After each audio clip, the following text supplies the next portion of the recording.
নদী ভাঙনের কবলে পড়ে প্রতি বছর বিপুল সংখ্যক মানুষ তারা বাস্তুহারা, দিশাহারা হয়ে পড়েন। এর সাথে মানুষের কপাল কিসমত জড়িত। সেখানে স্ল্যাব বসানো হয়, গ্রহণ করা হয়, সব কিছুতে চুর এবং ডাকাতের আনাগুনা থাকার কারণে ওগুলো মানসম্মত হয় না, বসানোর সাথে সাথে ধসে পড়ে যায়। আমরা জাতির কাছে অঙ্গীকার করেছি আমরা দুর্নীতিমুক্ত বাংলাদেশ গড়ব ইনশাআল্লাহ। যদি দুর্নীতিমুক্ত বাংলাদেশ গড়া হয়,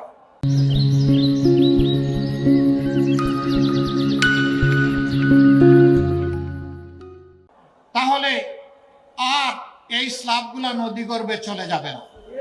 স্ল্যাবের জায়গায় থাকবে, মানুষ নিরাপদ হয়ে যাবে ইনশাআল্লাহ।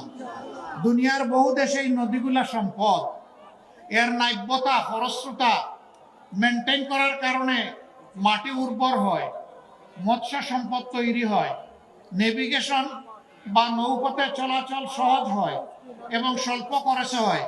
আর আমাদের দেশে এগুলাকে তিলে তিলে খুন করে এখন নদীগুলাকে মরুভূমিতে পরিণত করা হয়েছে, যার কারণ তার গভীরতা, নাব্যতা হারিয়ে ফেলার কারণে সামান্য পানিতে, সামান্য বর্ষায় দুই কুল ভাসিয়ে, মাড়িয়ে, ভেঙ্গে, চুরে চুরমার করে দেয়।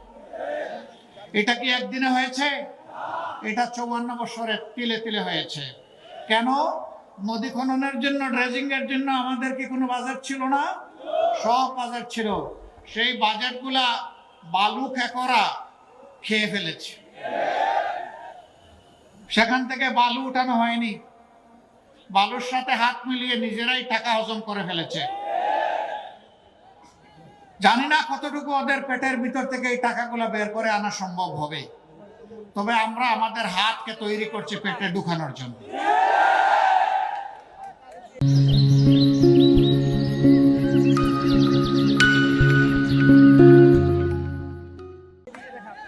এভাবে সারা বাংলাদেশে যদি চোরদের কাছ থেকে, ডাকাতদের কাছ থেকে দেশে এবং বিশ্বে যে সমস্ত লুণ্ঠিত সম্পদ রাখা হয়েছে সেগুলা যদি ফিরিয়ে আনা যায়, বাংলাদেশের জনগণের ভাগ্য 5 বছরের মধ্যে চমকাতে শুরু করবে।